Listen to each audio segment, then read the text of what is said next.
Aku kira calon mertuaku datang untuk membahas pernikahan, ternyata dia menuntut villa, mobil, bahkan biaya kuliah keluarganya. Saat Lana malah membelanya, aku sadar ada sesuatu yang lebih besar sedang mereka rencanakan. Tapi mereka tidak tahu, malam itu aku sudah mengambil satu keputusan yang akan membatalkan pernikahan kami di depan seluruh keluarga. Sebelum cerita ini dimulai, silakan tulis di kolom komentar dari mana teman-teman semua yang menonton cerita ini. Jangan lupa juga untuk like dan subscribe agar channel ini bisa semakin berkembang dan terus menghadirkan cerita-cerita yang lebih menarik lagi. Sejak pagi, Naura sudah terbiasa mendengar suara pintu toko dibuka sebelum sebagian besar orang di sekitar rumahnya benar-benar memulai aktivitas. Baginya, pagi bukan sekadar pergantian waktu, melainkan pengingat bahwa segala sesuatu yang dimilikinya hari ini pernah dimulai dari keadaan yang sangat sederhana. Bertahun-tahun lalu, Naura hanya memiliki sebuah toko kecil dengan 3 rak kayu, 1 meja kasir bekas, dan modal yang dikumpulkannya sedikit demi sedikit. Tidak ada warisan keluarga, tidak ada bantuan besar dari siapapun. Semua dibangun dari keringatnya sendiri. Kini toko utama Naura telah berubah menjadi bangunan yang jauh lebih besar. Rak-rak tersusun rapi, beberapa karyawan sibuk menyiapkan barang, dan pelanggan mulai berdatangan sejak pagi. Dari luar, toko itu terlihat seperti usaha yang sudah mapan. Namun Naura tidak pernah lupa bagaimana perjuangan panjang membawanya sampai ke titik tersebut. Dulu, ia bahkan pernah tidur hanya beberapa jam karena harus menghitung pemasukan dan mengurus pesanan hingga larut malam. Ketika penjualan turun, ia tidak menyalahkan keadaan. Ketika ada barang rusak atau pelanggan kecewa, ia belajar memperbaiki kesalahan. Ketika keuntungan mulai meningkat, ia tidak langsung membeli barang-barang mewah. Sebagian besar uangnya disimpan untuk mengembangkan usaha. Bu Naura, laporan kemarin sudah saya taruh di meja, kata Rani, salah satu karyawan kepercayaannya. Naura yang sedang memeriksa stok menoleh dan tersenyum. Terima kasih. Nanti saya periksa.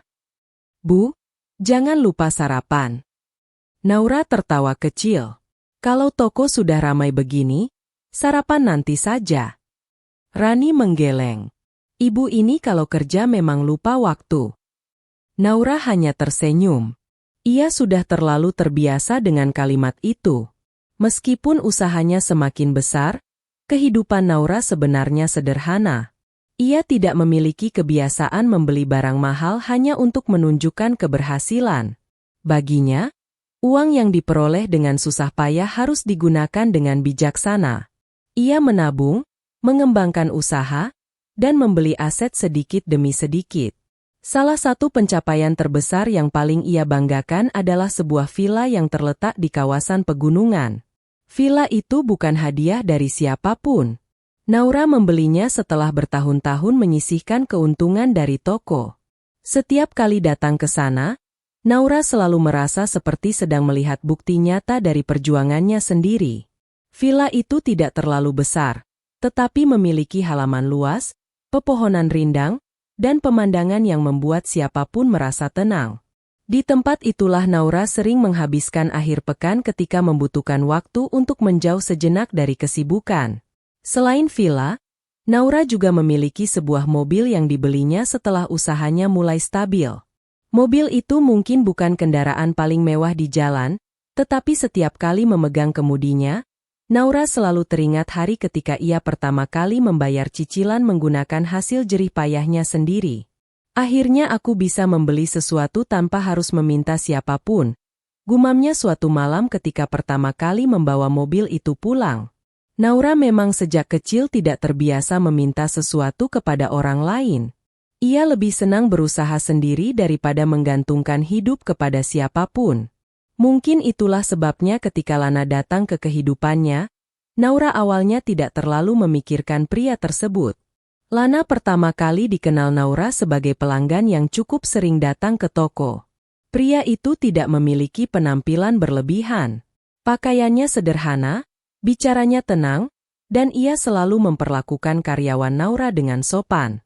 Suatu sore, ketika toko sedang ramai, Salah satu karyawan kesulitan membawa beberapa kardus barang dari gudang. Lana yang kebetulan berada di dekat sana langsung berdiri. "Biar saya bantu," katanya. Naura yang melihat dari kejauhan segera menghampiri. "Tidak perlu, Lana. Itu pekerjaan karyawan saya." Lana tersenyum. "Tidak masalah. Tangan saya juga masih bisa dipakai." Naura tertawa kecil. Sejak saat itu, keduanya semakin sering berbincang. Awalnya hanya percakapan ringan tentang toko, pekerjaan, dan kehidupan sehari-hari. Lama-kelamaan, Lana mulai mengenal Naura lebih dalam. Ia tahu Naura sering pulang larut malam. Ia tahu perempuan itu sulit beristirahat ketika toko sedang memiliki masalah. Ia juga tahu Naura selalu merasa bertanggung jawab terhadap karyawannya. Yang membuat Naura merasa nyaman, Lana tidak pernah terlihat terpesona oleh keberadaan toko, villa, atau mobil miliknya. Setidaknya, itulah yang Naura lihat. Suatu malam, mereka duduk di sebuah kedai sederhana setelah Naura menutup toko. Lana menatap Naura sambil tersenyum. "Kamu capek?" "Lumayan." "Kenapa masih mau mengurus semuanya sendiri?" Naura mengangkat bahu. "Karena dari dulu aku memang begitu." Lana terdiam sebentar. "Aku justru suka kamu seperti itu." Naura menoleh. "Seperti apa?" "Mandiri. Kamu tidak pernah menunggu orang lain menyelamatkan hidupmu." Naura tersenyum malu. Lana kemudian berkata pelan, "Kalau nanti kita menikah, aku tidak ingin bergantung pada apa yang kamu punya." Kalimat itu membuat Naura terdiam. "Kita?" tanyanya sambil tersenyum. Lana tertawa. "Maksudku, kalau suatu hari kita menikah." Naura menunduk. Jantungnya berdetak sedikit lebih cepat. Lana melanjutkan, "Aku ingin membangun rumah tangga dari nol. Kita punya kehidupan masing-masing, lalu kita bangun kehidupan bersama." Bagi Naura, kalimat itu terdengar begitu tulus. Ia tidak membutuhkan pria yang lebih kaya darinya. Ia hanya membutuhkan seseorang yang mau berjalan bersamanya.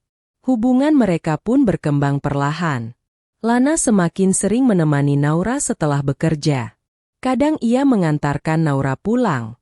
Kadang mereka hanya duduk di dalam mobil sambil berbicara tentang masa depan. Tidak ada kemewahan dalam hubungan mereka. Justru kesederhanaan itulah yang membuat Naura merasa bahagia. Hingga suatu malam, Lana mengajak Naura ke tempat yang pernah menjadi lokasi pertama mereka berbicara cukup lama. Naura tidak menyangka Lana sudah menyiapkan sesuatu. Ketika Naura melihat sebuah kotak kecil di tangan Lana, ia langsung membeku. "Naura," ucap Lana dengan suara bergetar, "aku tidak bisa menjanjikan hidup yang selalu sempurna. Tapi aku bisa menjanjikan bahwa aku akan berusaha berada di sampingmu." Lana membuka kotak tersebut. Sebuah cincin sederhana terlihat di dalamnya. "Will you marry me?" Mata Naura langsung berkaca-kaca. Ia tidak langsung menjawab. Dalam pikirannya, semua perjalanan mereka terlintas. Dari toko, percakapan sederhana, sampai hari-hari ketika Lana selalu hadir tanpa banyak tuntutan. Akhirnya Naura mengangguk. "Iya." Lana tersenyum lega sebelum menggenggam tangannya. Sejak hari itu, kehidupan Naura terasa semakin lengkap. Persiapan pernikahan pun dimulai. Naura memilih gedung yang tidak terlalu mewah tetapi nyaman. Ia mencari gaun yang sederhana dan elegan. Mereka mendiskusikan daftar tamu, makanan, dekorasi, hingga konsep acara. Naura bahkan mulai membayangkan kehidupan setelah menikah. Ia membayangkan suatu hari dirinya dan Lana pergi ke villa pada akhir pekan. Mereka memasak bersama, menikmati udara pagi, lalu duduk di teras sambil berbicara tentang usaha dan keluarga. Toko utamanya pun ingin tetap ia kembangkan. Bukan karena ingin menjadi semakin kaya, tetapi karena toko itu sudah seperti bagian dari dirinya. "Kalau nanti kita sudah menikah," kata Lana suatu sore ketika mereka sedang duduk di sebuah kafe, "aku ingin sering menemanimu ke toko." Naura tersenyum. "Boleh. Tapi jangan mengganggu karyawan. Lana tertawa. Aku akan bantu kalau kamu membutuhkan. Naura memandangnya penuh kasih. Aku senang kamu ada. Lana menggenggam tangannya. Aku juga. Beberapa minggu menjelang pernikahan, Naura mulai lebih sering bertemu Sarah, ibu Lana. Pertemuan pertama mereka berjalan sangat baik. Sarah menyambut Naura dengan senyum hangat. Naura, kamu cantik sekali. Ibu senang sekali Lana mendapatkan perempuan seperti kamu. Naura tersenyum sopan. Terima kasih, Bu. Sarah beberapa kali memuji Naura. Ia mengatakan Naura perempuan pekerja keras, mandiri, dan pantas menjadi istri Lana. Naura merasa lega. Ia sempat takut memiliki hubungan yang kurang baik dengan calon mertuanya, tetapi Sarah justru terlihat sangat menerima dirinya. Bahkan suatu hari Sarah berkata, "Ibu sudah menganggap kamu seperti anak sendiri." Kalimat itu membuat Naura terharu. Ia tidak pernah menyangka akan mendapatkan keluarga baru yang begitu hangat. Namun tanpa disadari Naura, setiap kali Sarah datang ke toko, perempuan itu selalu memperhatikan sesuatu. Ia memperhatikan mobil yang digunakan Naura. Ia bertanya tentang villa. Ia bertanya berapa besar toko tersebut. Ia bahkan sesekali bertanya bagaimana Naura mengelola usahanya. Naura tidak pernah menganggap pertanyaan-pertanyaan itu aneh. Ia menjawab semuanya dengan santai. Villa itu hasil menabung bertahun-tahun, Bu. Sarah tersenyum. Hebat sekali kamu. Naura tidak tahu bahwa di balik senyum itu, Sarah sedang menyimpan banyak perhitungan. Bagi Naura, semua itu belum berarti apa-apa. Hari-hari terus berjalan. Tanggal pernikahan semakin dekat. Suatu malam, Naura dan Lana duduk berdua di dalam mobil setelah selesai memilih beberapa kebutuhan acara. Lana menatap jalan di depan mereka. Sebentar lagi kita benar-benar menikah. Naura tersenyum. Iya. Kamu siap? Naura mengangguk. Aku siap. Lana menggenggam tangan Naura. Setelah menikah, kita akan membangun masa depan bersama. Naura menoleh kepadanya dan tersenyum penuh keyakinan. Dalam hati, ia membayangkan rumah tangga sederhana, penuh kasih, dan saling menghargai. Naura tidak pernah membayangkan bahwa kalimat Lana tentang membangun masa depan bersama ternyata akan memiliki arti yang jauh berbeda dari apa yang selama ini ia pahami. Karena tanpa sepengetahuan Naura, bagi Lana dan keluarganya, masa depan itu perlahan mulai dihitung dari apa saja yang dimiliki Naura. Meskipun saat itu Naura belum menyadari seberapa jauh perhitungan tersebut telah dibuat. Pagi itu, Naura masih berusaha meyakinkan dirinya bahwa semua kecurigaannya hanyalah perasaan berlebihan menjelang pernikahan. Ia tidak ingin menjadi perempuan yang mudah curiga kepada keluarga calon suaminya hanya karena beberapa pertanyaan tentang villa, mobil, dan toko. Baginya, sebuah pernikahan seharusnya dimulai dengan kepercayaan, bukan prasangka. Namun, keyakinan itu mulai goyah ketika Sarah mengundangnya ke rumah untuk makan malam bersama keluarga beberapa hari kemudian. Naura, datang saja malam ini. Kita sekalian membicarakan beberapa persiapan terakhir sebelum hari pernikahan, ujar Sarah melalui telepon. Tentu, Bu. Saya datang. Naura bahkan sempat membeli kue sebagai buah tangan. Ia ingin menunjukkan bahwa dirinya benar-benar menganggap Sarah sebagai calon ibu yang akan menjadi bagian dari keluarganya. Ketika tiba, rumah Sarah terlihat ramai. Lana sudah berada di ruang tengah bersama beberapa anggota keluarga. Suasana awalnya hangat. Mereka membicarakan undangan, catering, dan rencana acara. Naura duduk di samping Lana sambil tersenyum. Sebentar lagi tinggal menghitung hari, kata salah satu kerabat Sarah. Naura tertawa kecil. Iya, saya juga masih tidak percaya. Sarah tersenyum. Ibu justru sudah tidak sabar melihat kalian hidup bersama. Naura merasa lega mendengar ucapan itu. Ia mengira malam tersebut akan menjadi pertemuan keluarga biasa. Namun setelah makanan selesai disantap, Sarah tiba-tiba meletakkan gelasnya dan memandang Naura dengan serius. Naura, ada satu hal yang ingin ibu bicarakan. Naura langsung memperhatikan. Tentang apa, Bu? Setelah kalian menikah, kalian tentu harus mulai memikirkan tempat untuk beristirahat bersama. Lana pernah cerita soal villa kamu. Naura tersenyum. Oh, villa itu. Kalau nanti sudah menikah, tentu Lana boleh ikut ke sana kapan saja.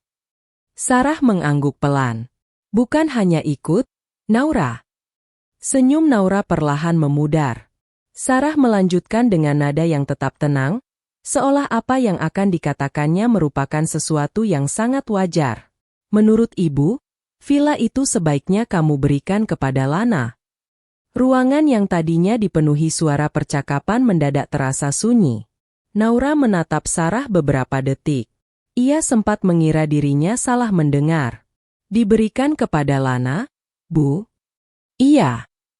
Sarah tersenyum seolah sedang memberikan nasihat sederhana. Kalian akan menikah.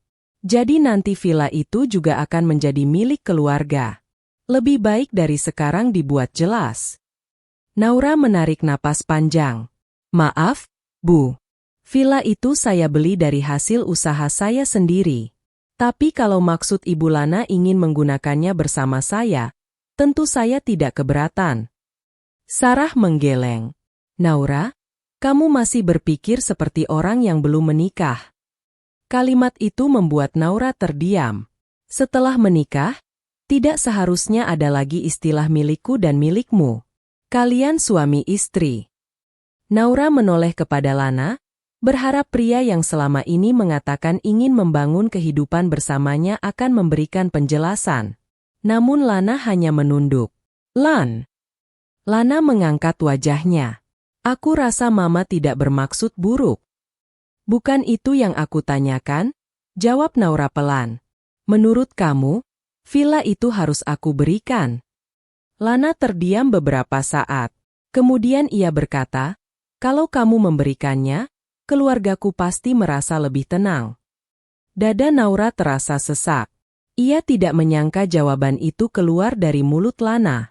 Jadi kamu setuju? Lana menghela napas. Naura, jangan dibuat rumit. Villa itu juga nantinya bisa kita pakai bersama. Naura menatapnya tidak percaya. Masalahnya bukan soal dipakai bersama. Masalahnya kenapa aku harus menyerahkan kepemilikannya? Sarah langsung menyela. Karena kalian akan menikah. Naura berusaha tetap tenang. Ia tidak ingin membuat suasana berubah menjadi pertengkaran. Kalau begitu, saya pikir pembicaraan ini bisa kita lanjutkan lain kali. Namun ternyata Sarah belum selesai. Kalau soal mobil bagaimana? Naura mengerutkan kening. Mobil? Sarah mengangguk. Mobil yang sekarang kamu pakai. Lana kan membutuhkan kendaraan untuk bekerja. Menurut ibu, lebih baik mobil itu digunakan Lana. Kamu masih bisa menggunakan kendaraan lain.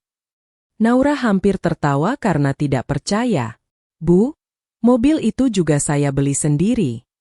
Ya, ibu tahu. Justru karena kamu mampu, seharusnya kamu bisa mengerti kebutuhan Lana. Naura memandang Lana lagi. Ini semua sudah dibicarakan sebelumnya. Lana tampak gelisah. Tidak seperti yang kamu pikirkan. Lalu seperti apa? Tidak ada jawaban. Sarah justru melanjutkan pembicaraan seolah pertanyaan Naura tidak penting. Selain itu, ada biaya kuliah yang harus dibantu. Adik sepupu Lana sebentar lagi masuk semester baru. Kalau kalian sudah menikah, bukankah wajar kalau kamu ikut membantu? Naura menatap Sarah dengan wajah kosong. Biaya kuliah. Iya. Tidak perlu semuanya. Sebagian saja. Siapa yang meminta saya membayarnya? Sarah tersenyum. Tidak ada yang meminta. Ibu hanya menganggap sebagai keluarga, kamu seharusnya punya rasa peduli. Naura mulai merasakan sesuatu yang dingin menjalar di dadanya. Satu persatu tuntutan muncul. Villa, mobil, Biaya kuliah. Belum lagi Sarah mulai menyebut biaya pengobatan anggota keluarga, kebutuhan rumah, dan beberapa rencana lain yang menurutnya akan lebih mudah jika Naura ikut membantu. Yang membuat Naura semakin gelisah bukan hanya jumlah tuntutannya, melainkan cara Sarah menyampaikannya. Seolah semua itu sudah menjadi keputusan yang tinggal menunggu persetujuannya. Naura akhirnya berdiri.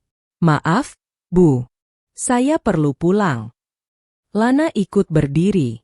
"Aku antar." Sepanjang perjalanan, tidak ada percakapan berarti.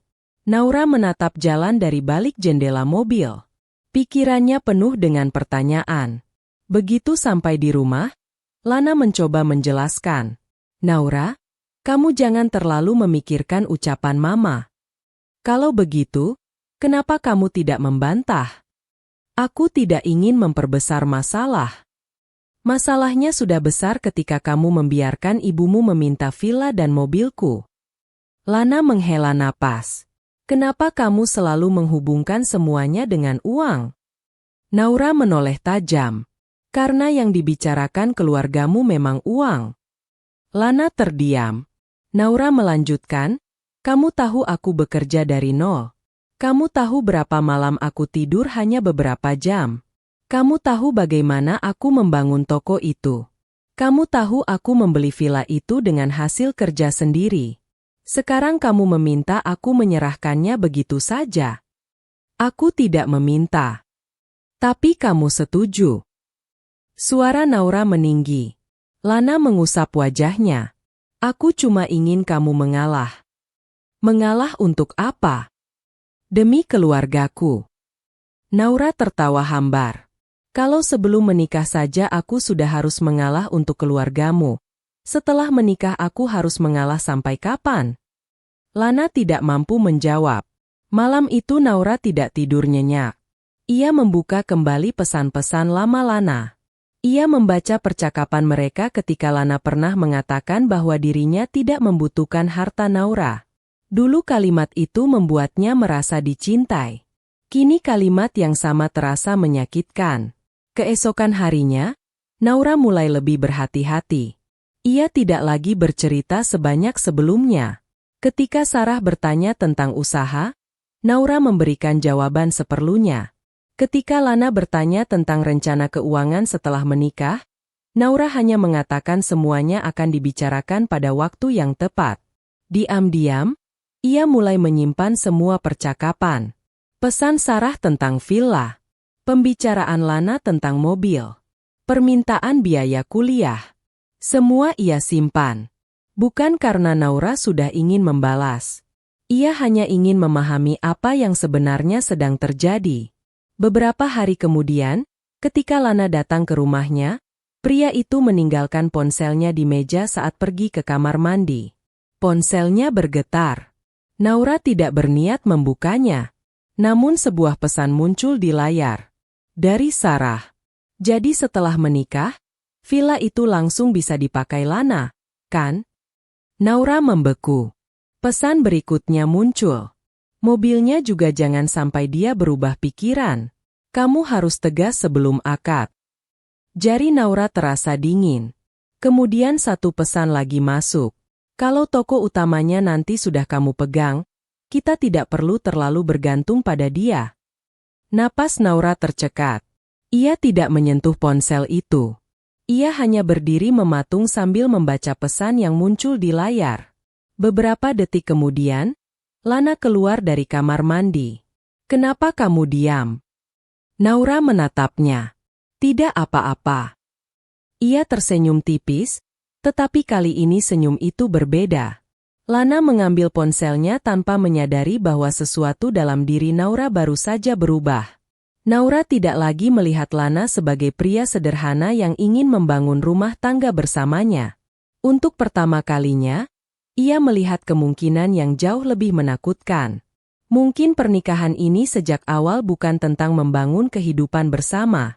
Mungkin pernikahan ini sedang dirancang agar Lana dan keluarganya bisa mengambil alih kehidupan yang selama bertahun-tahun dibangun Naura dengan kedua tangannya sendiri. Membuat Naura tidak bisa lagi memejamkan mata dengan tenang. Malam itu, setelah Lana pulang, Naura duduk sendirian di ruang tengah sambil menatap layar ponselnya. Pesan antara Lana dan Sarah masih terbayang jelas di kepalanya. Ia tidak ingin terburu-buru menuduh, tetapi semakin ia mengingat percakapan beberapa hari terakhir, semakin banyak hal yang terasa janggal. Selama ini ia terlalu percaya pada kata-kata Lana hingga tidak pernah berpikir bahwa pria yang dicintainya mungkin menyimpan rencana lain. Naura mengambil buku catatan kecil dari laci meja. Ia menulis beberapa hal yang selama ini dianggapnya kebetulan. Pertama, Sarah tiba-tiba meminta villa. Kedua, mobilnya disebut sebagai kendaraan yang seharusnya digunakan Lana. Ketiga, ada permintaan biaya kuliah anggota keluarga. Keempat, Lana mulai bertanya tentang keuangan toko. Semuanya mungkin terlihat terpisah jika dilihat satu persatu, tetapi ketika disusun, semuanya seperti potongan puzzle yang perlahan membentuk gambaran yang membuat Naura merinding. Keesokan paginya, Naura datang ke toko lebih awal. Ia memeriksa laporan penjualan, mengecek stok, lalu memanggil Rani ke ruang belakang. Rani, selama beberapa minggu terakhir, apakah Lana pernah datang ke sini saat aku tidak ada? Rani tampak berpikir. Beberapa kali, Bu. Ngapain? Katanya mau menunggu ibu. Tapi pernah juga bertanya soal laporan penjualan. Naura langsung mengangkat wajah. Laporan penjualan. Iya. Dia pernah tanya omzet rata-rata toko, jumlah karyawan, pemasok utama, sama siapa yang biasanya mengurus pembayaran. Jantung Naura berdetak lebih cepat. Dia bilang apa?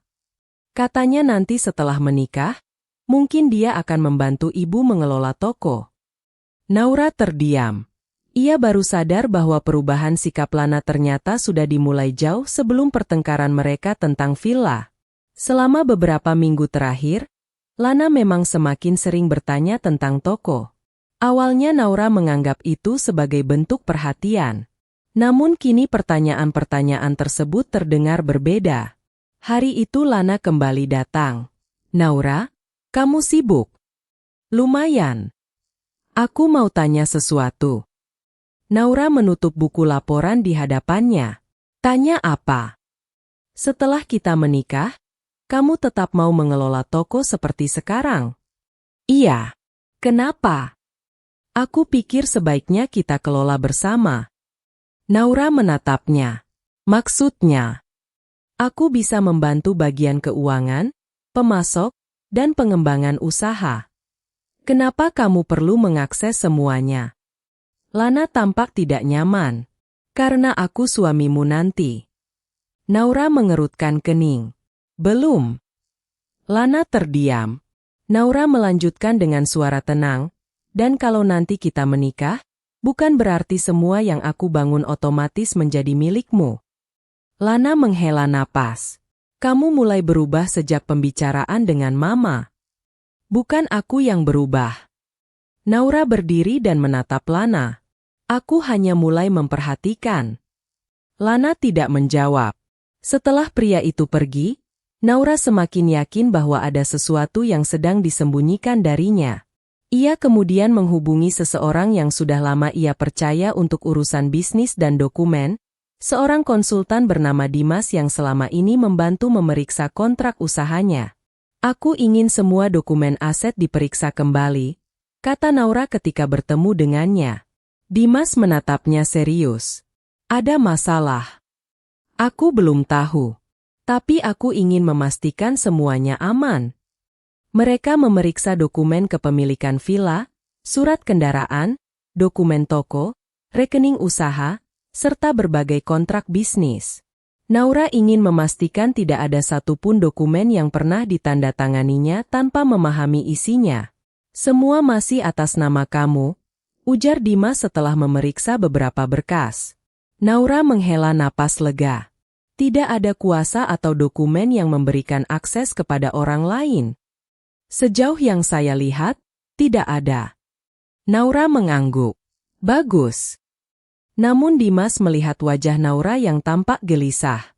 Kalau boleh saya bertanya, ini berkaitan dengan pernikahan. Naura terdiam sejenak sebelum menjawab. Mungkin. Ia tidak menceritakan seluruh masalahnya. Ia hanya mengatakan bahwa ada beberapa orang yang mulai terlalu tertarik terhadap aset miliknya. Dimas kemudian berkata, "Kalau begitu, jangan berikan akses apapun sebelum kamu benar-benar yakin. Dan jangan menandatangani dokumen apapun dalam keadaan tertekan." Nasihat itu terus terngiang di kepala Naura. Sementara itu, Sarah semakin percaya diri. Dalam beberapa pertemuan keluarga, ia mulai berbicara tentang kehidupan Naura dan Lana setelah menikah seolah-olah semuanya sudah diputuskan.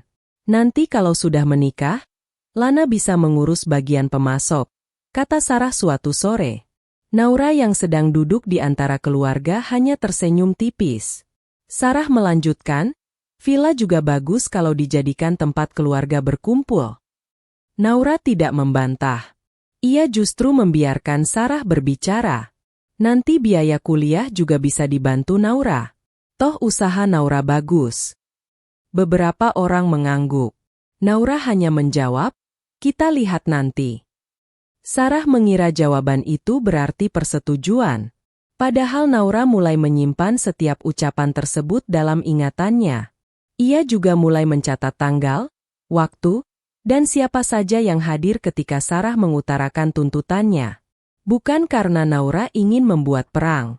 Ia hanya ingin memiliki gambaran lengkap mengenai apa yang sebenarnya direncanakan keluarga itu. Beberapa hari kemudian, Lana datang menemui Naura. Wajahnya terlihat serius. "Kita harus bicara." Naura mempersilakannya duduk. "Ada apa?" Lana menatapnya lama. "Kamu benar-benar tidak mau memberikan villa itu?" "Tidak." "Dan mobil?" "Tidak." "Untuk biaya kuliah keluargaku." "Aku bisa membantu kalau aku memang ingin membantu. Tapi bukan karena dipaksa." Lana menghela napas panjang. "Naura, kamu harus mengerti. Aku punya keluarga. Aku tidak pernah melarangmu membantu keluargamu. Tapi kamu calon istriku. Justru karena itu, aku ingin kita menikah karena saling mencintai, bukan karena aku harus memenuhi tuntutan keluargamu." Lana mulai kehilangan kesabaran. "Kalau kamu benar-benar mencintaiku, kenapa sulit sekali mengalah?" Kalimat itu membuat Naura terdiam. Lana melanjutkan, "Aku tidak meminta sesuatu yang tidak bisa kamu berikan. Kamu punya villa, punya mobil, punya toko besar. Sedangkan keluargaku masih banyak kebutuhan." Naura menatap pria yang selama ini dicintainya. Untuk pertama kalinya, ia tidak melihat Lana sebagai pria yang dulu mengatakan ingin membangun rumah tangga dari nol. Ia melihat seorang pria yang sedang menghitung apa saja yang bisa ia berikan. "Jadi cinta menurutmu harus dibuktikan dengan menyerahkan milikku. Jangan memutarbalikkan." "Bukan aku yang memutarbalikkan, Lana. Kamu yang sedang menunjukkan syarat." Lana berdiri. "Kalau kamu tetap seperti ini, aku tidak tahu apakah pernikahan kita bisa berjalan." Naura tidak mengejarnya. Tidak juga memohon. Ia hanya duduk diam sambil merasakan sesuatu dalam hatinya runtuh perlahan. Malam itu, Naura membuka kembali foto-foto mereka sejak awal berpacaran. Ada foto ketika Lana pertama kali membantunya membawa kardus.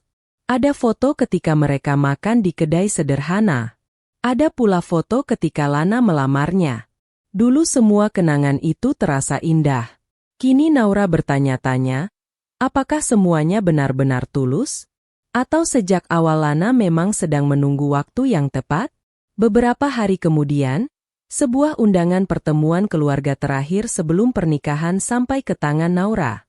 Sarah sendiri yang mengirimkannya. "Besok kita finalisasi semuanya, Naura. Supaya setelah akad tidak ada lagi yang perlu dibicarakan." Naura membaca pesan itu berkali-kali. Tidak ada lagi keraguan. Ia tahu Sarah mengira pertemuan tersebut akan menjadi kesempatan untuk memastikan villa, mobil, dan berbagai bantuan keluarga masuk ke dalam kehidupan Lana setelah pernikahan. Mereka bahkan tidak menyadari bahwa Naura sudah mengetahui jauh lebih banyak daripada yang mereka kira. Naura kemudian membuka lemari dan mengambil map berisi dokumen-dokumen penting. Ia memeriksa semuanya satu persatu. Setelah itu, ia menyimpan bukti percakapan, catatan tuntutan Sarah, serta pesan-pesan Lana dalam satu tempat. Ia tidak ingin membatalkan pernikahan melalui telepon. Ia tidak ingin menghilang. Ia ingin melihat wajah mereka ketika mendengar keputusannya. Malam semakin larut ketika Naura berdiri di depan cermin. Gaun pernikahan yang sudah dipilihnya tergantung di sudut kamar. Selama berminggu-minggu, gaun itu menjadi simbol kebahagiaan yang ia tunggu. Namun malam itu, Naura justru merasa gaun tersebut seperti pengingat bahwa ia hampir menyerahkan seluruh hidupnya kepada orang yang salah. Ia menarik napas panjang. Besok semuanya selesai, bisiknya. Bukan pernikahannya saja, tetapi juga semua kebohongan yang selama ini menutupi wajah asli keluarga Lana. Keesokan harinya, Naura mengenakan pakaian terbaiknya dan membawa map berisi bukti yang sudah disiapkan. Ia tidak menangis, tidak juga menunjukkan kemarahan. Ia hanya membawa satu keputusan yang sudah bulat. Naura datang ke pertemuan keluarga terakhir bukan sebagai calon menantu yang siap memenuhi tuntutan Sarah, melainkan sebagai perempuan yang akhirnya memilih menyelamatkan hidupnya sendiri sebelum terlambat. Ia melangkah masuk ke ruang pertemuan dengan wajah tenang, meskipun di dalam dadanya ada perasaan yang bercampur antara kecewa, sedih, dan lega. Di tangannya terdapat sebuah tas kecil yang berisi dokumen dan bukti percakapan yang selama beberapa hari terakhir ia simpan dengan hati-hati. Ia tahu, setelah hari ini, tidak akan ada lagi yang sama. Pertemuan itu diadakan di rumah Sarah. Ruang tamu sudah dipenuhi beberapa anggota keluarga dari kedua belah pihak. Di atas meja terdapat berbagai makanan, minuman, dan beberapa berkas persiapan pernikahan. Suasananya bahkan terlihat seperti sebuah acara keluarga yang membahagiakan. Beberapa orang tersenyum ketika melihat Naura datang. "Naura, sini duduk," panggil Sarah dengan wajah penuh senyum. Naura menghampiri dan duduk di samping Lana. Lana langsung menggenggam tangannya. "Aku kira kamu tidak jadi datang," bisiknya. "Aku sudah bilang akan datang," jawab Naura singkat. Lana tersenyum, seolah tidak menyadari bahwa perempuan di sampingnya telah membuat keputusan yang akan mengubah hidup mereka. Sarah kemudian membuka sebuah map besar. Karena pernikahan tinggal sebentar lagi, ibu pikir semua hal harus dibuat jelas dari sekarang, katanya. Beberapa anggota keluarga mengangguk. Naura hanya diam. Sarah mulai membicarakan tempat acara, jumlah tamu, dan kebutuhan setelah pernikahan. Awalnya pembicaraan terdengar biasa, namun perlahan arah pembicaraan berubah. "Setelah menikah, menurut ibu, kalian sebaiknya lebih sering tinggal di villa Naura," ujar Sarah. Naura menatapnya. Sarah melanjutkan, "Villa itu kan luas. Daripada kosong, lebih baik digunakan keluarga. Lana juga bisa mengurus kebutuhan di sana." Beberapa orang tersenyum seolah rencana tersebut sangat masuk akal. Kemudian Sarah beralih membicarakan mobil. Untuk mobil, menurut ibu lebih baik Lana menggunakan mobil Naura untuk bekerja. Naura bisa menggunakan kendaraan lain kalau perlu. Lana mengangguk kecil. Naura memperhatikannya tanpa berkata apa-apa. Sarah kemudian membuka halaman lain. "Untuk biaya kuliah adik sepupu Lana, kita sudah menghitung. Tidak terlalu besar. Naura bisa membantu sebagian." Naura tetap diam. Belum selesai, Sarah menyebut beberapa kebutuhan lain. Biaya rumah, kebutuhan keluarga, bahkan rencana menggunakan toko utama Naura sebagai tempat memperluas usaha keluarga. "Nanti Lana bisa ikut mengelola toko," kata Sarah. "Dia bisa belajar bagian pemasukan dan pengeluaran. Jadi usaha kalian berkembang bersama." Naura menatap Sarah cukup lama. Kemudian ia menoleh kepada Lana. "Kamu tahu semua ini?" Lana tampak gugup. "Kita kan sudah pernah membicarakannya."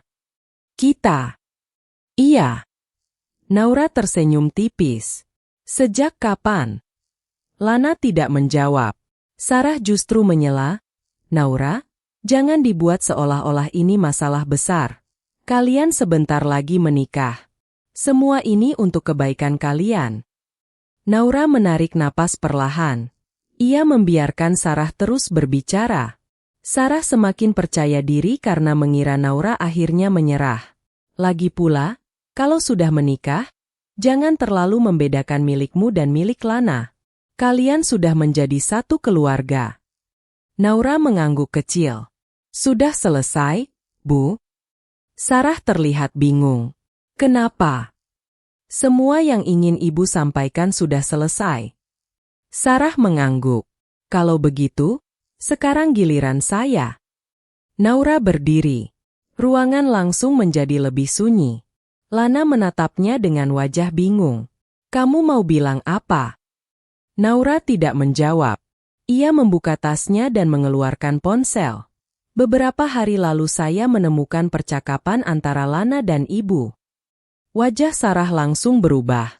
Percakapan apa? Naura membuka salah satu pesan. Setelah menikah, villa itu langsung bisa dipakai Lana, kan? Beberapa anggota keluarga saling berpandangan. Naura melanjutkan. Lalu ada pesan lain. Mobilnya juga jangan sampai dia berubah pikiran. Kamu harus tegas sebelum akad. Lana langsung berdiri. Naura, tunggu. Itu tidak seperti yang kamu pikirkan. Naura mengangkat tangan. Belum selesai. Ia menunjukkan pesan berikutnya. Kalau toko utamanya nanti sudah kamu pegang, kita tidak perlu terlalu bergantung pada dia. Suasana langsung berubah. Tidak ada lagi suara tawa. Tidak ada lagi senyum. Semua mata tertuju kepada Lana dan Sarah. Sarah berdiri. Itu hanya pembicaraan biasa. Naura menatapnya. Pembicaraan biasa. Ibu hanya memikirkan masa depan keluarga. Masa depan siapa, Bu? Sarah terdiam. Naura mengambil map dari tasnya. Ini dokumen villa saya. Saya membelinya dengan uang hasil usaha saya sendiri. Ini dokumen kendaraan saya. Ini dokumen toko utama yang saya bangun sejak bertahun-tahun lalu. Ia meletakkan semuanya di atas meja. Saya tidak pernah berjanji memberikan villa itu kepada Lana. Lana mencoba mendekat. Naura, aku memang membicarakannya dengan Mama, tapi bukan berarti aku mau mengambil semuanya. Naura menatapnya dengan mata berkaca-kaca. Lalu apa maksudmu ketika kamu mengatakan aku harus memberikan villa supaya keluargamu tenang? Lana terdiam. Dan mobil. Aku hanya berpikir. Biaya kuliah. Lana semakin tidak mampu menjawab. Naura menggeleng pelan. Selama ini aku selalu percaya bahwa kamu tidak tertarik dengan hartaku. Aku memang tidak. Jangan bohong lagi. Suara Naura tidak keras, tetapi cukup membuat Lana terdiam. Aku ingat semua yang pernah kamu katakan.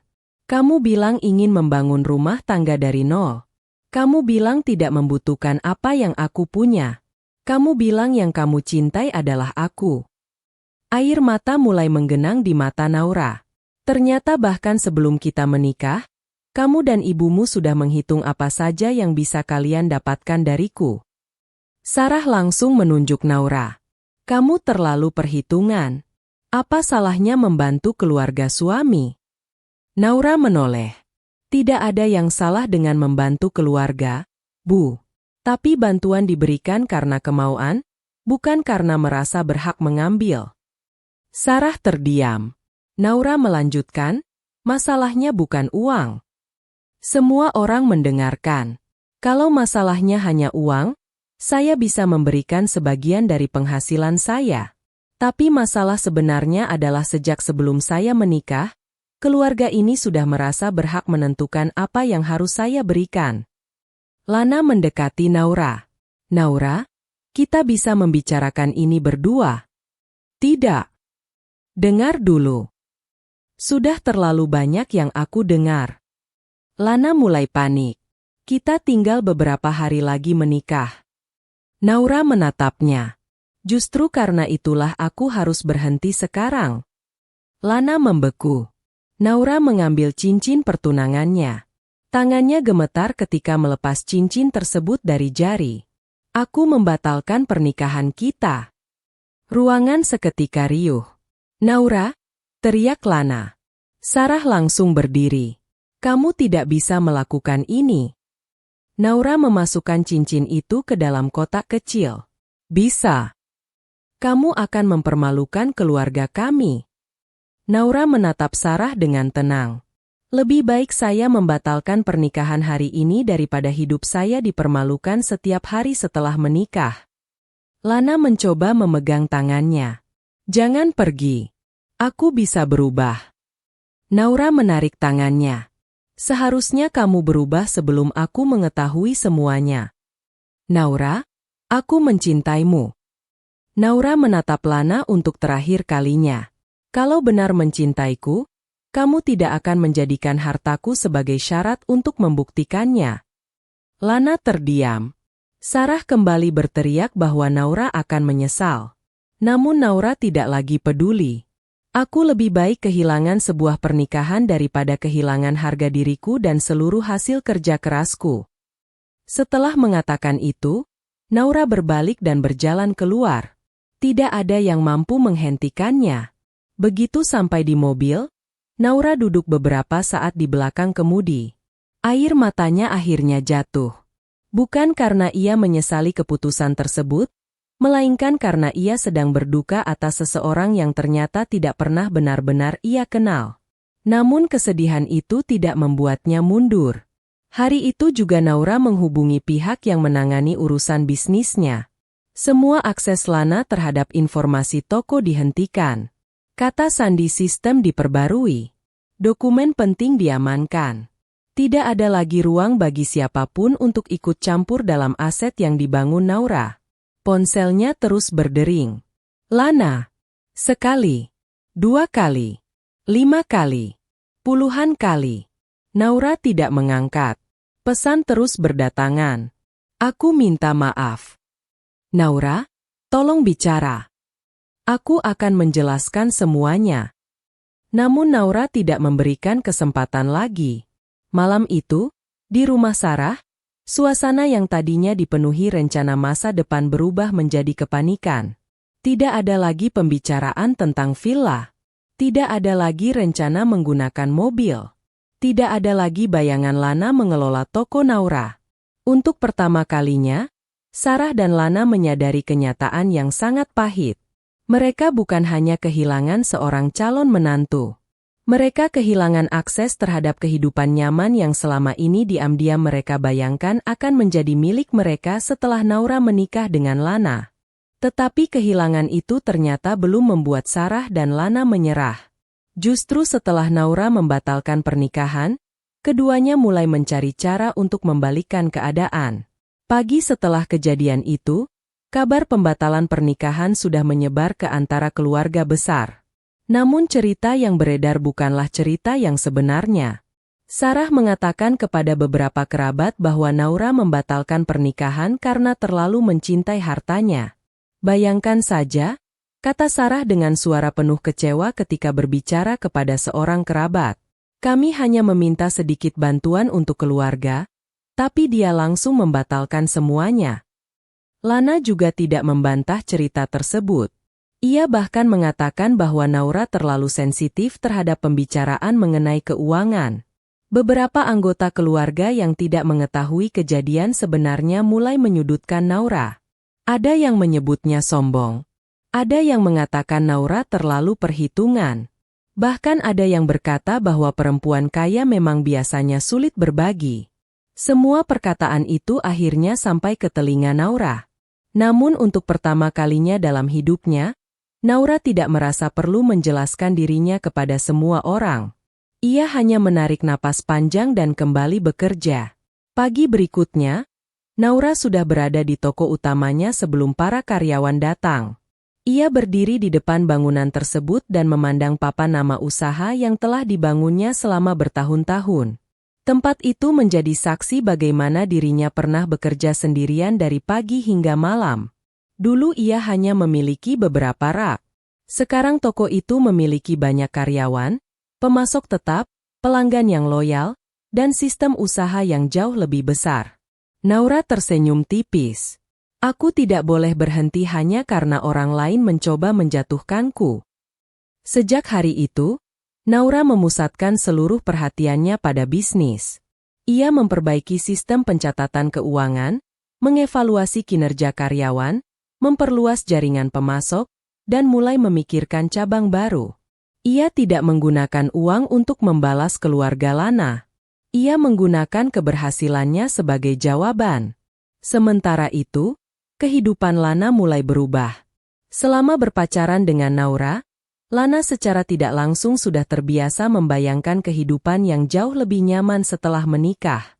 Ia bahkan pernah membicarakan bagaimana dirinya akan membantu mengelola toko Naura. Setelah pernikahan dibatalkan, semua rencana itu lenyap.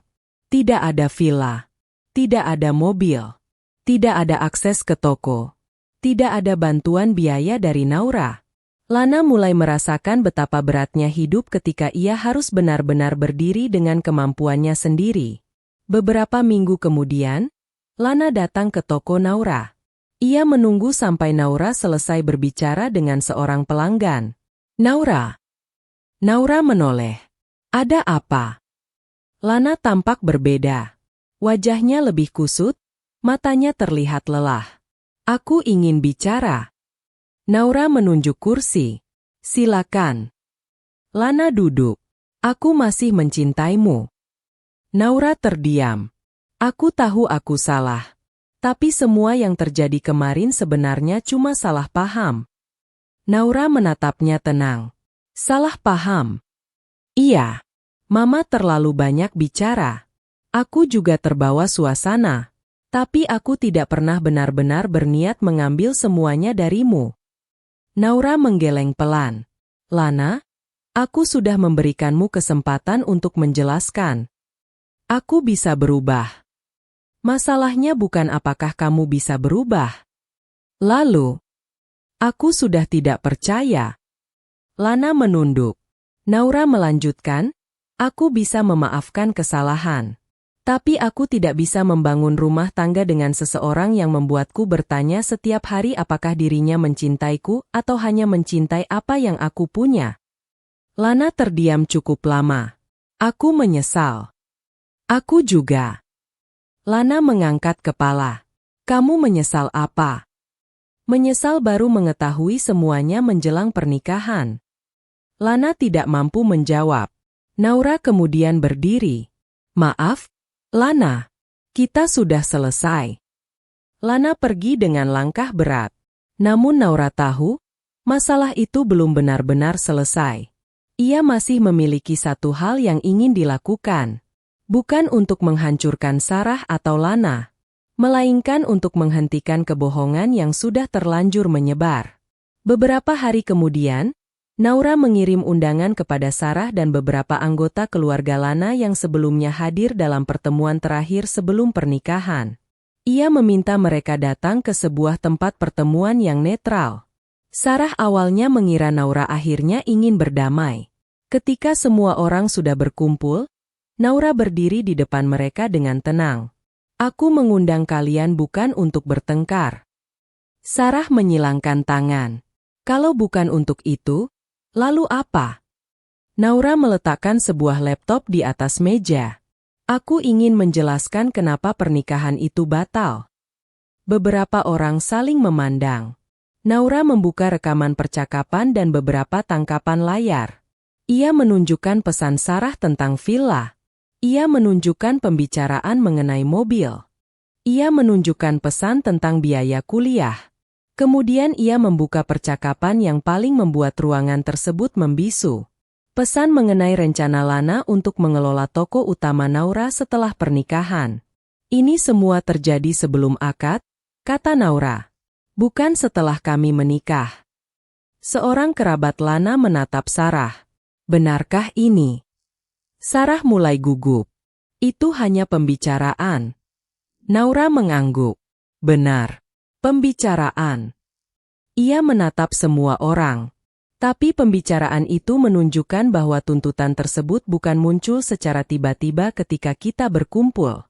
Semua sudah dipikirkan sebelumnya. Lana yang duduk di sudut ruangan menunduk.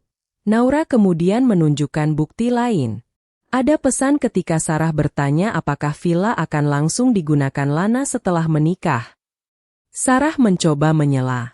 Naura, kamu mengorek percakapan pribadi. Naura menjawab dengan tenang. Aku tidak menyebarkan isi percakapan untuk mempermalukan siapapun.